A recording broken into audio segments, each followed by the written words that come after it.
Indonesia masih belum bisa melepaskan ketergantungannya dari impor minyak. Menteri Energi dan Sumber Daya Mineral Bahlil Lahadalia menyebutkan, saat ini Indonesia masih mengimpor hingga 1 juta barel minyak per hari atau BPH untuk memenuhi kebutuhan konsumsi di dalam negeri. Hal itu mengingat produksi minyak di dalam negeri terus mengalami penurunan. Bahlil mengatakan, Indonesia sempat memiliki produksi minyak hingga mencapai 1,6 juta BPH dengan konsumsi hanya 700.000 barel per hari.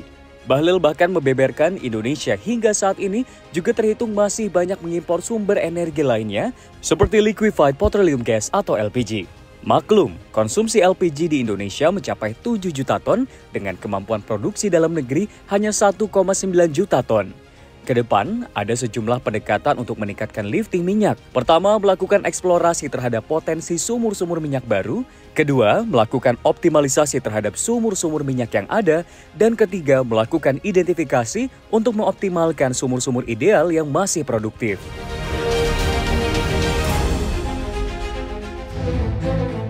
Presiden Joko Widodo meresmikan pencanangan pembangunan MRT Jakarta Timur Barat fase 1 tahap 1. Proyek ini akan terbentang dari Medan Satria hingga Tomang sepanjang 24,5 km.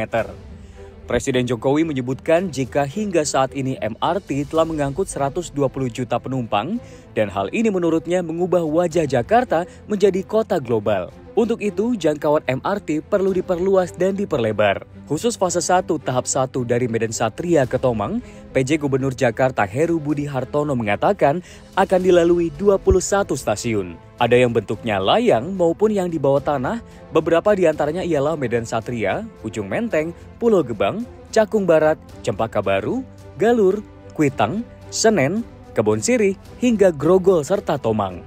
Dari 21 stasiun tersebut, ada 8 yang berada di jalur bawah tanah, sisanya berupa jalur layang. Bila dirunut dari timur, mulai dari Medan Satria ke Cempaka Baru akan dibangun dengan jalur dan stasiun layang. Kemudian dari Galur ke Roksi dibangun di bawah tanah atau underground. Selanjutnya dari Grogol ke Tomang dibangun dengan jalur dan stasiun layang kembali. Secara umum, proyek MRT Jakarta Timur Barat sendiri dibagi 2 fase. Fase 1 tahap 1 sudah diresmikan pencanangan pembangunannya. Kemudian fase 1 tahap 2 nantinya akan dilanjutkan pembangunannya dengan menghubungkan Tomang ke Kembangan dengan panjang 9,2 km. Sementara itu untuk fase 2 dibagi 2, di sisi Jawa Barat akan dibangun dari Cikarang ke Medan Satria sejauh 20 km dan di sisi Banten akan dibangun dari Kembangan ke Balaraja sepanjang 29,9 km.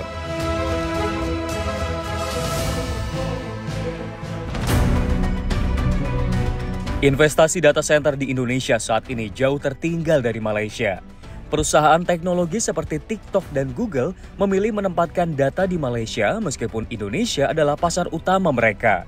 Jika dibandingkan dengan Malaysia, sepanjang 2019 sampai 2024, investasi yang sudah masuk hampir 25 miliar dolar Amerika Serikat atau sekitar 400 triliun rupiah. Sementara investasi data center di Indonesia dalam beberapa tahun terakhir hanya sekitar 10 triliun rupiah. Sementara itu, bisnis pusat data diproyeksikan tumbuh mencapai 39,7 miliar dolar AS secara global dengan peningkatan per tahun 4,8% pada tahun 2032. Indonesia memiliki peluang pasar industri data center hingga 3,37 miliar dolar Amerika Serikat di tahun ini. Untuk mengejar potensi tersebut, Menteri Komunikasi dan Informatika Budi Aris Setiadi menuturkan bahwa pemerintah menghadirkan kebijakan afirmatif yang dapat menumbuhkan iklim investasi, meningkatkan persaingan usaha, dan menjawab kebutuhan publik melalui inovasi industri pusat data.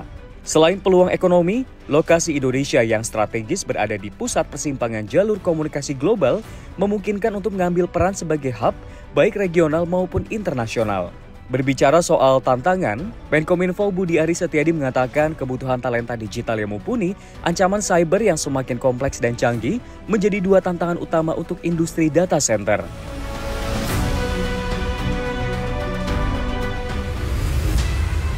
Apple baru mengumumkan kehadiran iPhone 16, iPhone 16 Plus, iPhone 16 Pro, dan iPhone 16 Pro Max.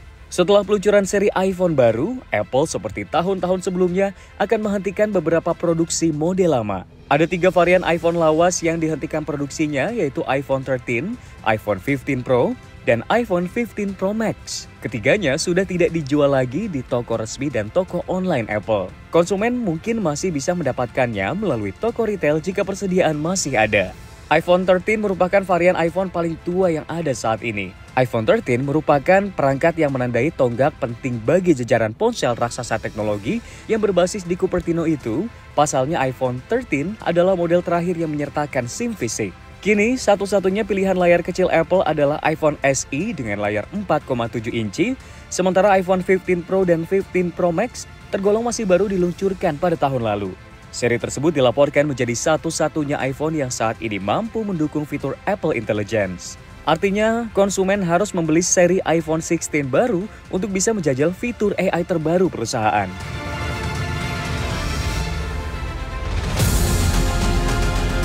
Raksasa otomotif Jerman Volkswagen atau VW mengatakan pihaknya membatalkan 6 perjanjian tenaga kerja. Keputusan ini diambil seiring meningkatnya pertikaian perusahaan dengan serikat pekerja serta dewan kerjanya. VW mengatakan akan mengakhiri perjanjian perlindungan ketenagakerjaan yang telah ada untuk tenaga kerja Jerman sejak 1994 serta perjanjian upah untuk karyawan dengan posisi spesialis atau level pemimpin.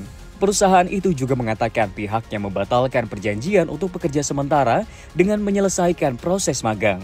Alasan VW melakukan tindakan tersebut karena sulitnya ekonomi yang menyebabkan tingginya ketidakpastian. Volkswagen menambahkan bahwa sekarang akan memulai negosiasi dengan perwakilan pekerja.